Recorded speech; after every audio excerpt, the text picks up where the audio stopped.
Code படத்தோட trailer வெளியாயிருக்கு.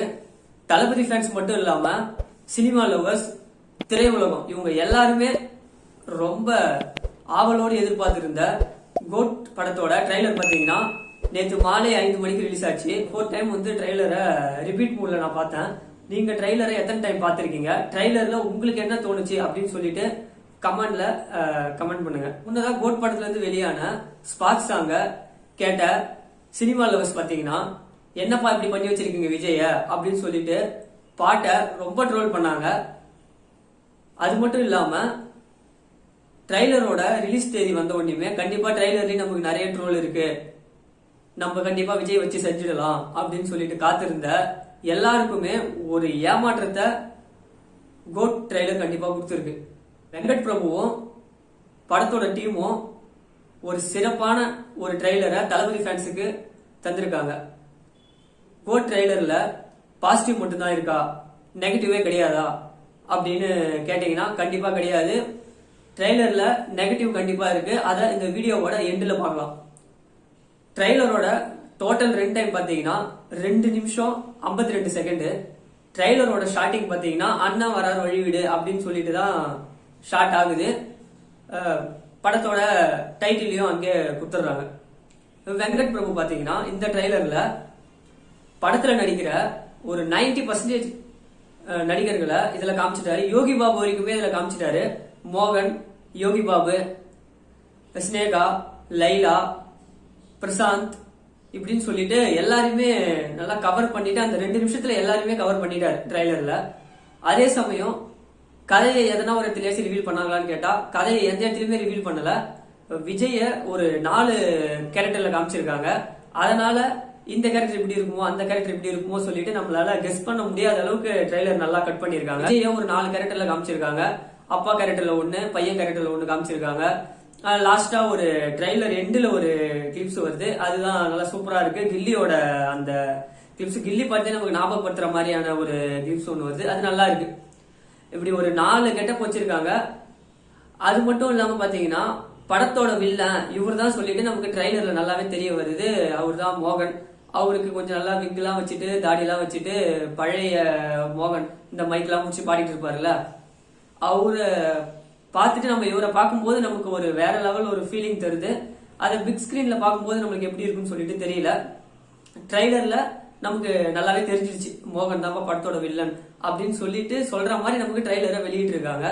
அது மட்டும் இல்லாம 90s ஃபேவரட்டான பிரசாந்த் இவங்க எல்லாம் படத்துல இருக்காங்க. இவங்க எல்லாம் ஒரு ஃப்ரெண்ட்ஸ் மாதிரி ஒரு சீன் ஒன்று காமிக்கிறாங்க விஜய் கூட.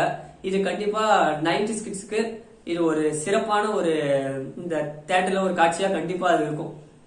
கிரவுண்ட் ஒன்று காமிக்கிறாங்க, சிஎஸ்கே சேப்பாக் கிரவுண்ட் ஒன்று காமிக்கிறாங்க. அந்த இடத்துல பாத்தீங்கன்னா பிரேம்ஜி அவரும் வராரு. விஜய் பைக்ல வழக்கம் போல எல்லா படத்துலயுமே விஜய் ஒரு பைக் சீன் கண்டிப்பா இருக்கும். அது மாதிரி ஒரு பைக் சீன் ஒன்று இருக்கு. அந்த பைக் சீன்ல சேப்பாக்கம் கிரவுண்ட காமிக்கிறாங்க. அங்கதான் நமக்கு தோணுது கண்டிப்பா தல டோனி அவர்கள் படத்துல ஒரு சிறப்பு காட்சியில இருப்பாரோ அப்படின்னு சொல்லிட்டு நமக்கு கொஞ்சம் யோசிக்க தோணுது. இப்படி நிறைய சஸ்பென்ஸா தான் நமக்கு வச்சிருக்காங்களே கண்டி எந்த விதத்திலயும் வந்து கதையை வந்து படத்தோட டீம் வந்து ரிவீல் பண்ணவே இல்லை. ஸ்பார்க் சாங்ல அந்த டிஜிட்டல் டிஏஜ் வந்து ரொம்ப ட்ரோல் பண்ணப்பட்டுச்சு. என்னப்பா விஜய் எப்படி வச்சு செஞ்சிருக்காங்க அப்படின்னு சொல்லிட்டு. ட்ரெய்லர்லயும் அதே தான் நடந்திருக்கா அப்படின்னு கேட்டா கண்டிப்பா அது கிடையாது. ஒரு சில இடத்துல மட்டும் அது நல்லா தெரியுது. ஒரே ஒரு ஷாட்ல மட்டும் அது தெரியுது விஜய் வந்து கண்டிப்பா டிஜிட்டல் டிஏஜ் பண்ணிருக்காங்கன்னு சொல்லிட்டு ஒரு ஷாட்ல மட்டும் தெரியுது. மற்றபடி எல்லாமே சூப்பரா பண்ணிருக்காங்க. அந்த ஸ்பார்க் பாட்டுல வந்த விமர்சனங்கள் எல்லாத்தையுமே படத்தோட டீம் வந்து உள்வாங்கிட்டு ட்ரெய்லர்ல நல்லா எஃபெக்ட் போட்டிருக்காங்க. அது ட்ரெய்லரை பார்க்கும்போது நல்லாவே தெரியுது. 1992 வெளியான நாளைய தீர்ப்பு படத்துல விஜய காமிச்ச அந்த ஃபேஸ அப்படியே இப்ப 2024 அப்படியே கொண்டு வந்திருக்காங்க. அதெல்லாம் நல்லாவே இருக்கு. அதுக்கெல்லாம் நிறைய ஒரு மீம்ஸ் வந்துச்சு. 1992 பாத்தீங்கன்னா இந்த ஃபேஸ வந்து ரிஜெக்ட் பண்ணவங்க இப்ப அதே ஃபேஸ் வந்து 2024 பார்க்கும்போது ரொம்ப எக்ஸைட்மெண்டோட பாக்குறாங்க. ஒரே ஒரு டிஜிட்டல் டிஏஜ் பாத்தீங்கன்னா ஒரே ஒரு இடத்துல மட்டும்தான் கொஞ்சம் நமக்கு ஒரு இன்னும் கொஞ்சம் நல்லா இருந்திருக்கலாம் அப்படின்னு சொல்லிட்டு தோணுது. அதை வந்து படக்குழு எப்படி பண்ணுவாங்க, ஒருவேளை பிக் ஸ்கிரீன்ல வரும்போது அதை சரி செய்வாங்களா என்னன்னு சொல்லிட்டு அது தெரியல. அதை மட்டும் நம்ம காத்திருந்து செப்டம்பர் 5 அப்ப கண்டிப்பா பார்ப்போம். மத்தபடி டிஜிட்டல் டிஏஜால ட்ரைலரை எதனா பாதிக்குதா, ஸ்பார்க் பாட் மாதிரி எதனா பாதிக்குதா அப்படின்னு கேட்டா 1% கூட பாதிக்கல. ஏன்னா மாறி மாறி காமிச்சிட்டு இருக்காங்க, 4 விஜயும் அப்படியே மாறி மாறி காமிச்சிட்டு இருக்கிறதால கொஞ்சம் அந்த ஒரு 2 நிமிஷம் 52 செகண்ட் எப்படிதான் போகுதுன்னு தெரியல. ஒரு படத்தையே ஒரு பார்த்த மாதிரி இருக்கு. மோகனோட வில்லன் சொல்லிட்டு அதுல ரிவீல் பண்றாங்கல்ல, மோகனோட ஒரு சில வசனங்கள்லாம் நல்லா தெரிக்க விடுது ட்ரெய்லர்ல. அதுவே இந்த ட்ரெய்லர் பத்தி பேசுறோம்னா, படத்துல கண்டிப்பா தளபதியோட ஒரு தெரிக்க விடுற ஒரு டான்ஸ் ஒன்று இருக்கு. அது ட்ரெய்லரை பார்த்தா நமக்கு நல்லா தெரியுது. செப்டம்பர் 5 அன்னைக்கு தளபதி கண்டிப்பா தளபதி ஃபேன்ஸுக்கு ஒரு டான்ஸ் ட்ரீட் கண்டிப்பா கொடுக்க இருக்காரு. அது நல்லாவே தெரியுது. படத்துல ஹீரோயினையும் நல்லா காமிச்சிருக்காங்க. ஒரு பாட்டுல பாத்தீங்கன்னா ஸ்னேகா அவர்களை ஹீரோயினியா காமிச்சு ஒரு பாட்டு வெளியே வந்தது. நெக்ஸ்ட் பாட்டுல பாத்தீங்கன்னா அந்த மீனாட்சி அவங்க சொல்லக்கூடிய அவங்கள ஒரு பாட்டுல ஹீரோயினியா காமிச்சு வெளியே வந்தது.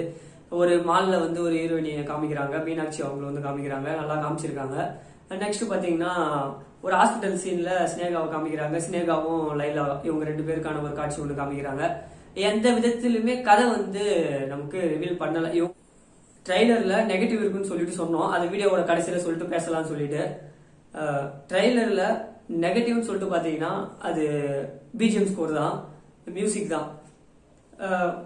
மியூசிக்கால ட்ரெய்லர் பாத்தீங்கன்னா டோட்டலா டேமேஜ் ஆகுதா, ஸ்பாய்லர் ஆகுதான்னு கேட்டீங்கன்னா கண்டிப்பா கிடையாது.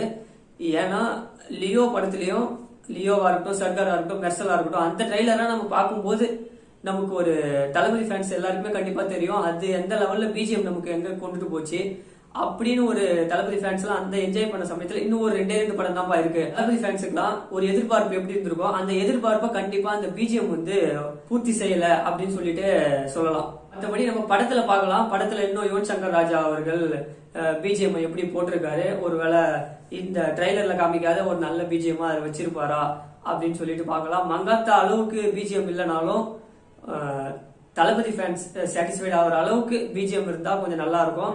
இன்னும் 2 படம் தான் இருக்கு தளபதியோடையது. அப்படின்னும் போது தளபதி ஃபேன்ஸுக்கு இது ஒண்ணுதான் அவங்களுக்கான சாட்டிஸ்ஃபைடா கண்டிப்பா இருக்கும். தளபதி ஃபேன்ஸ் வந்து ட்ரெய்லருக்கு இவ்வளவு 1 வீக்கா எப்ப அனௌன்ஸ்மெண்ட் வரும், எப்ப ட்ரெய்லர் வரும் அப்படின்னு சொல்லிட்டு காத்திருந்து அவங்களுக்கு எல்லாருக்குமே ஒரு சூப்பரான ஒரு ட்ரீட்டா அமைஞ்ச ட்ரெய்லரு வந்தாலும், ஒரு பக்கம் ரொம்ப தளபதி ஃபேன்ஸ் எல்லாம் சந்தோஷமா இருந்தாலும், இன்னொரு பக்கம் பாத்தீங்கன்னா இன்னும் 2 படம் தான் இருக்கு. இன்னும் அடுத்து ஒரே ஒரு ட்ரெய்லர், இது மாதிரி செலிப்ரேஷன்லாம் அடுத்து ஒரே ஒரு ட்ரெய்லர் தான் இருக்கு.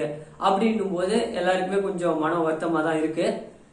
பாப்போம். அடுத்த படம் பாத்தீங்கன்னா எச் வினோத் கூட இருக்குன்னு சொல்லிட்டு சொல்றாங்க. அது இன்னும் அபிஷியலா வந்து கன்ஃபார்ம் ஆகல. அவர் ஒரு பேட்டி கொடுத்திருக்காரு, அதுல மட்டும் தான் சொல்றாரு. மற்றபடி படத்தோட டீமா இருக்கட்டும், விஜய் அவர்கள் சைடா இருந்து எந்த ஒரு அபிஷியலான அனௌன்ஸ்மெண்ட்டும் வரல. இன்னும் அந்த படத்துலாம் தளபதி ஃபேன்ஸ் சாட்டிஸ்ஃபைட் ஆகிற மாதிரி அந்த பிஜிஎம் ஸ்கோரா இருக்கட்டும். மற்றபடி தளபதியோட மோஸ்ட்லி தளபதி ஃபேன்ஸோட அந்த சாட்டிஸ்ஃபைடு எங்க இருக்குன்னா அவருக்கான அந்த பிஜிஎம், அவருக்கான அந்த கெட்டப். இப்ப பாத்தீங்கன்னா கண்டிப்பா அந்த 4 கெட்டப்ல கண்டிப்பா தளபதி ஃபேன்ஸ் எல்லாருமே சாட்டிஸ்ஃபைடு தான். கதை எங்கன்னா இருக்கட்டும், மற்ற நடிகர்கள் எங்கன்னா இருக்கட்டும், தளபதியோட அந்த கெட்டப், அவர் வரும்போது அந்த பிஜிஎம் ஸ்கோர் அது நல்லா இருந்ததுனாலே நாங்க கண்டிப்பா சாட்டிஸ்ஃபைடு தாங்க அப்படின்னு சொல்லிட்டு தளபதி ஃபேன்ஸ் எப்பயுமே ஒரு இதுவா இருப்பாங்க. பீஷ்லாம் கூட பாத்தீங்கன்னா அந்த மால்ல தளபதி நடந்து வரும்போதெல்லாம் நம்ம அனிருத் அவர்கள் நல்லா சிறப்பா பண்ணிருப்பாரு. அதை வந்து இந்த நம்ம கோட் படத்துல கண்டிப்பா மிஸ் பண்ணிருக்கோம். அதுக்கு யுவன் சங்கர் ராஜாவோட பிஜிஎம் நம்ம குறை சொல்லிட முடியாது. மங்காத்தாலாம் ஒரு தெரிக்க விட்டுருப்பாரு, மங்காத்தா, பில்லா சொல்லிட்டு போனா நம்ம இன்னும் இது மாதிரி இன்னொரு வீடியோவும் போவோம் யுவன் சங்கர் ராஜாக்குன்னு சொல்லிட்டு. நம்ம அந்த ஒரு விஜய இந்த பிஜிஎம்ல நம்ம மிஸ் பண்றோம். 4 டைம் வந்து ட்ரெய்லரை ரிப்பீட் மூட்ல நான் பார்த்தேன். நீங்க ட்ரெய்லரை எத்தனை டைம் பார்த்திருக்கீங்க, ட்ரெய்லர்ல உங்களுக்கு என்ன தோணுச்சு அப்படின்னு சொல்லிட்டு கமெண்ட்ல கமெண்ட் பண்ணுங்க. வீடியோ பிடிச்சிருந்தா வீடியோக்கு லைக் பண்ணுங்க. மறக்காம தளபதி ஃபேன்ஸ் எல்லாருக்குமே வீடியோவை ஷேர் பண்ணுங்க. நன்றி. மீண்டும் அடுத்த ஒரு வீடியோவில் சந்திப்போம்.